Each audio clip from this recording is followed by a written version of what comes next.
BFM1 Matin. Nicolas Caro, ce matin, vous nous parlez d'un roman écrit par un prof. Ça s'appelle Les désarrois du professeur Mittelman, signé Éric Bonargent aux éditions du Sonneur. Vous allez voir, dès les épigraphes, les petites citations avant la première page, vous savez, on se dit que c'est un roman qui donne la pêche. Joseph Conrad d'abord, la vie n'est qu'un désert de jours perdus. Et on se dit, Thomas Mann, et s'il fit fausse route, c'est parce que pour certains êtres, il n'existe pas de véritable chemin. Ah, allez, c'est bon début de semaine. Oui, voilà, sympa pour un lundi. Mais oui, mais c'est une fausse piste, ne vous inquiétez pas, c'est un roman très très drôle, pas que bien sûr, ça commence en septembre 2020, Monsieur Mittelman se réveille à 5h45, pourtant son réveil n'a pas sonné, il est tout juste à la retraite, mais oui, mais que voulez-vous? Depuis 30 ans, il se réveillait à cette heure-là et son corps a pris le pli, il est réveillé frais et dispo à 5h45, la seule différence c'est qu'il n'a pas à éteindre le réveil en grommelant bordel, ce qui était son habitude, c'est un ronchon, vous avez compris, un ronchon qui pèse 30 kilos de plus que le jour de son entrée dans l'éducation nationale, qui ne s'est pas vraiment vu vieillir, mais qui s'observe ce matin,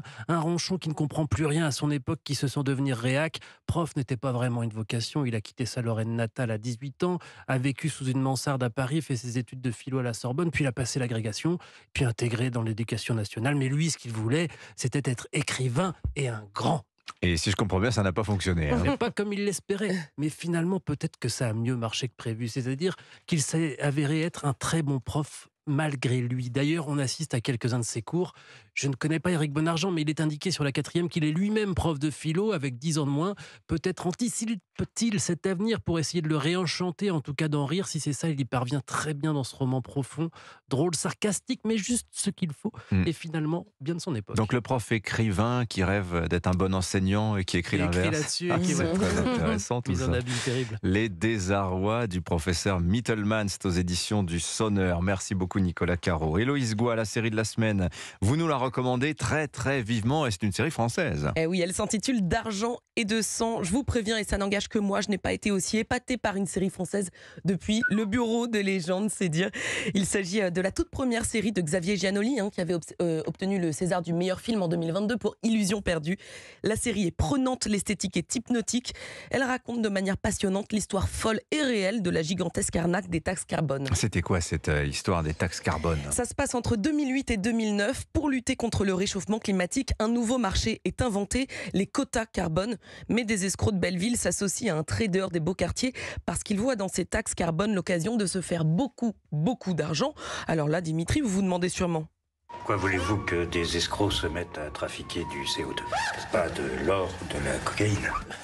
Eh bien, je vous laisse écouter l'explication des enquêteurs de la douane qui s'acharnent à démanteler cette arnaque. Mettons qu'on achète 1 million de quotas carbone depuis l'étranger, donc hors taxe. Ces quotas, on les revend à une société française avec les 20% de TVA. Cette TVA, une société en France, elle doit la reverser à l'État, au fisc. Mais les escrocs, eux, ils vont détourner ces 20% de TVA. C'est comme une boule de neige. 1 million, c'est la mise de départ. Et grâce aux 20% de TVA, ce million, il n'en finit pas de grossir.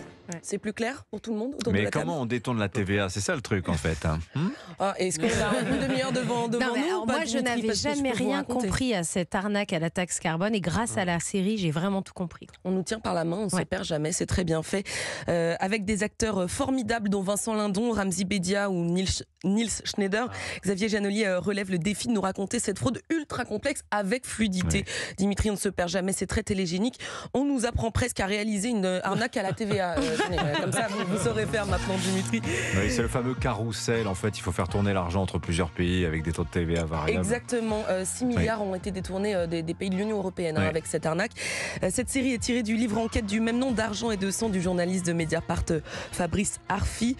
J'ai trouvé cette série magistrale. C'est une fiction très ambitieuse. Elle se découpe en 12 épisodes de 50 minutes. 12 épisodes 12 épisodes de 50 minutes. C'est très ambitieux et ça vaut le coup. D'argent et de sang. Et alors oui, en fait, c'est 2 fois 6 épisodes. Exactement. Parce que sinon, au bout d'un moment, on tire un peu la langue. C'est en ce moment à voir sur Canal+ et MyCanal. Voilà, et les 6 derniers, ce sera à partir de janvier prochain. Ce sera l'occasion de nous en reparler. Merci beaucoup, Héloïse. Non, mais elle m'en parle depuis une semaine de cette série. C'est mon obsession. D'argent et de sang. Merci beaucoup, Héloïse Goua. Merci, Nicolas. À demain, les amis.